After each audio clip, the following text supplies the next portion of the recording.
Break के बाद आपका खैर मकदम है। वक्फ बोर्ड की जानिब से दरगाहों और दीगर मजहबी मकामात पर सियासतदानों की दस्तारबंदी पर एनसी तर्जुमान ने अपना रद्द-ए-अमल जाहिर किया। नेशनल कॉन्फ्रेंस के तर्जुमान तनवीर सादिक ने दस्तारबंदी को एक मजहबी मसला करार दिया और वक्फ बोर्ड पर मजहबी मामले में मुदाखलत करने का इल्जाम लगाया। ये रिलीजियस मैटर्स में अब इंटरफेयर कर रहे हैं। ये जो दस्तारबंदी है, ये आज का या नेशनल कॉन्फ्रेंस का नहीं है, ये बहुत 200-300 साल से ये एक रिवाज रहा है। जब भी कभी किसी आस्थानों में या दरगाहों में कोई जाए, और ये सिर्फ पॉलिटिशियंस के लिए नहीं है, जो भी कोई जाता उनको दस्तारबंदी करते हैं। ये रिलीजियस इंटरफेरेंस है क्या? जब कहीं और किसी धर्म में ये होता है तो कोई कुछ चिल्लाता है इसके बारे में? सिर्फ क्योंकि ये मुसलमानों का ये एक अकीदा है, कोई जाता है कहीं अकीदे से किसी आस्थान में और उसको दस्तारबंदी करते हैं। ये एक नॉर्मल ट्रेडिशन था। शेर कश्मीर की छुट्टी इन्हें कैंसिल कर दी, 13 जुलाई की छुट्टी कैंसिल कर दी, ये बोल के कि जनाब बहुत सारी छुट्टियां हैं। उसी कलम से ये दूसरा एक ऑर्डर निकालते हैं कि आप जी 23 सितंबर को महाराजा की छुट्टी होगी। ये एक इलेक्टेड गवर्नमेंट का फैसला था, फैसला नॉन इलेक्टेड लोग करते हैं। डाक बंगला बारामूला में बीजेपी की जानिब से सेवा पखवाड़ा का एहतमाम किया गया। BJP general secretary Ashok Kaul ने तकरीब में शिरकत की।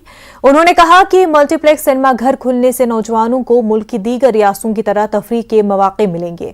उन्होंने सियासी जमातों की तरफ से यूटी में सिनेमा के अहिया पर तनकीद करने के किसी भी इकदाम की मुखालफत की जो वादी में शोरिश की वजह से मुतासर हुआ था।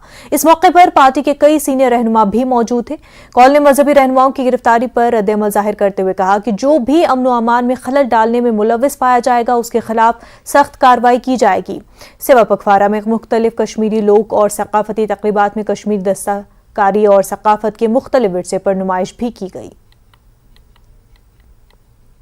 रोजगार है, सिनेमा में लोग काम करेंगे तो लोगों को रोजगार मिलेगा, उसमें क्या बात। ये भी एक रोजगार है, लेकिन सारे देश भर में एंटरटेनमेंट के ऐसे साधन हैं।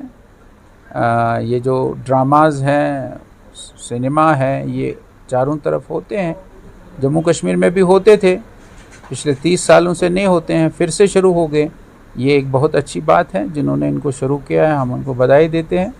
और लोगों को भी हम कहते हैं कि भाई किसी ने नहीं देखना है तो वो नहीं देखें, लेकिन कोई देखना चाहता है तो उसका गला क्यों घोंटे। तो ठीक होगा उस पर तो नहीं लगेगा, लेकिन अगर कोई ऐसा है, वो चाहे कोई भी हो, अगर उसने कोई ऐसा काम किया है तो उसको छोड़ेंगे नहीं।